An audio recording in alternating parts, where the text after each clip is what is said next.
పచ్చ మీడియా విష ప్రచారం ఎలా చేస్తుందో ఒక శాంపుల్ వీడియో మీ అందరికీ కూడా చూపిస్తాను. ఆ వీడియో చూసిన తర్వాత పచ్చ మీడియా విషం ఎలా కక్కుతుందనేది మళ్ళీ మనం విశ్లేషించుకుందాం. అసలు ఇప్పుడు మనం అసలైనటువంటి అతని రూపాన్ని, అసలైనటువంటి కృష్ణారావణ్ రూపాన్ని ఇప్పుడు మనం చూడాలి. ఒకసారి అది ప్లే చేయండి. దేశం గురించి ఏం మాట్లాడు. నాకు దేశం అంటే నేను దేశభక్తుడిని కాదు, నాకు దేశం అంటే భక్తి లేదు. మీరు కరెక్ట్గానే ఉంటున్నారు. నాకు దేశం అంటే భక్తి లేదు, నేను దేశభక్తుడిని కాదు. దేశం అంటే భక్తి లేదు అని చెప్పాడు.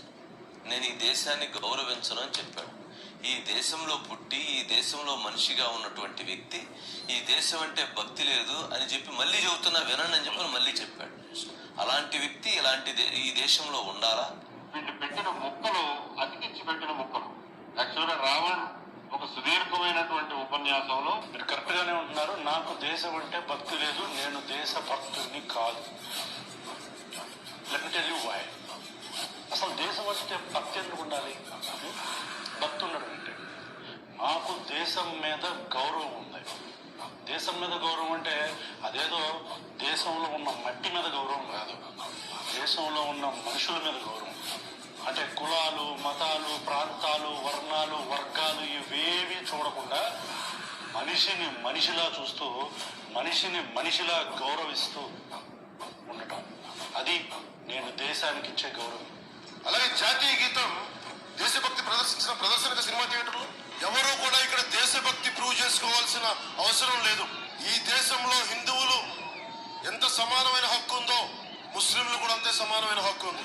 పాకిస్తాను ఇండియా మధ్య జరుగుతున్నటువంటి వారిలో ఇది హిందూ ముస్లింల కోసం జరుగుతున్న దాడా?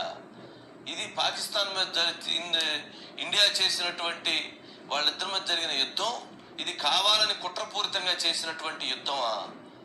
అంటే పాకిస్తాన్ సమర్థిస్తాడా? ఈ రోజున సరిహద్దులో యుద్ధ వాతావరణం ఉంది, యుద్ధం జరుగుతూ ఉంది. యుద్ధానికి తెరదీశారు.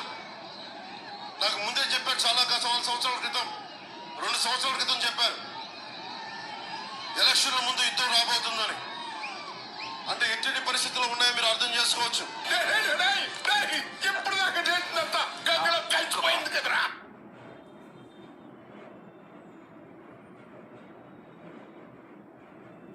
చూసారా పచ్చ మీడియా ఎంత విషాన్ని చెబుతా ఉందో.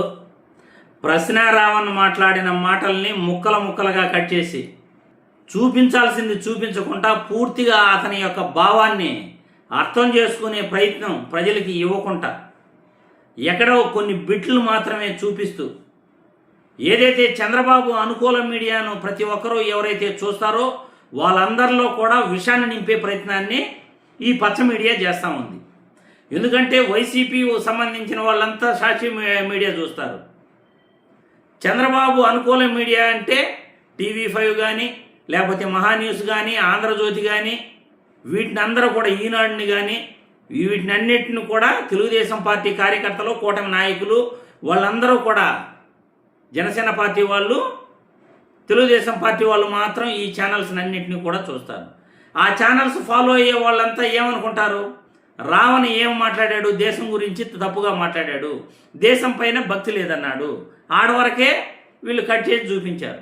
ఆ తర్వాత ఆయన ఎక్స్ప్లెనేషన్ ఇచ్చాడు, నాకు గౌరవం ఉంది దేశం పైన, భక్తితో నేను పోల్చను, దేశం పైన నాకు గౌరవం ఉంది, అది కూడా దేశంలో నివసించే ప్రజలపైన నాకు గౌరవం ఉంది, ప్రతి ఒక్కరిని కూడా నేను ప్రేమిస్తాను, కులాలకు మతాలకు అతీతంగా నేను ప్రతి ఒక్కరిని కూడా అభిమానిస్తాను, నాకు అందరూ సమానమే, ఒక కులం వాళ్ళు ఎక్కువ, ఒక కులం వాళ్ళు తక్కువ కాదు, నేను రెచ్చగొట్టను అనే క్లియర్గా ప్రశ్నారావణ్ మాట్లాడటం జరిగింది ఒక సుదీర్ఘమైన ఉపన్యాసంలో. ఏబి వెంకటేశ్వరరావు కూడా ఆయన్ని సమర్థిస్తున్నారు.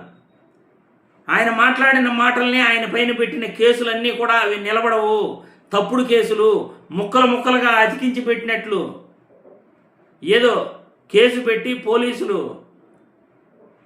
ఆ ప్రశ్నారావణ్ మాట్లాడిన మాటలపైన అతను మావోయిస్టు భావజాలాలు ఉన్న వ్యక్తిగా మాకు అనుమానం ఉంది, అతన్ని రిమాండ్కి పంపండి, బయట ఉంటే అది మాకు ప్రమాదకరం అనేటట్లుగా అతని పైన చిత్రీకరించి అది పెట్టారు. కానీ అతను మాట్లాడిన మాటలకి ఎక్కడా కూడా ఆ భావం అనేది లేదు. అని క్లియర్గా సోషల్ మీడియాలో ఏబి వెంకటేశ్వరరావు గారు కానీ లేకపోతే మేధావులు కానీ చాలామంది కూడా చెప్తున్నారు.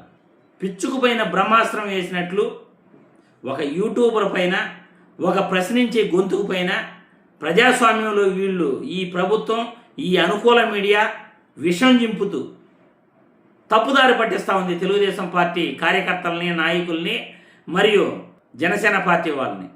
ఎందుకంటే వాళ్ళ మీడియా చూసే వాళ్ళంతా తెలుగుదేశం పార్టీ కార్యకర్తలు, జనసేన పార్టీ కార్యకర్తలు. వాళ్ళందరూ కూడా ఏమనుకోవాలి, ప్రశ్నారావణ్ దేశం గురించి తప్పుగా మాట్లాడాడు, ప్రశ్నారావణ్ దేశభక్తి లేదన్నాడు అని వాళ్ళు అనుకుంటారు. ఆ తర్వాత ఆయన ఏం మాట్లాడాడో అది మాత్రం వీళ్ళు చూపించరు. ఇంత విషాన్ని గక్కుతున్న ఇలాంటి పచ్చ మీడియా ఇది జర్నలిజమా లేకపోతే దీన్ని ఏమనాలి? ఇంత నీచానికి పాల్పడుతూ ఒక చిన్న యూట్యూబర్ పైన మీ ప్రతాపం చూపిస్తున్నారంటే నిజంగా చాలా చాలా బాధగా ఉంది. ఇటువంటి మీడియాలు మన ఆంధ్రప్రదేశ్లో ఉన్నందుకు వీటిని జర్నలిజం అనాలా, ఇంకేమన్నా అనాలా? మీరే కామెంట్ల రూపంలో మీ అభిప్రాయం తెలియజేయండి.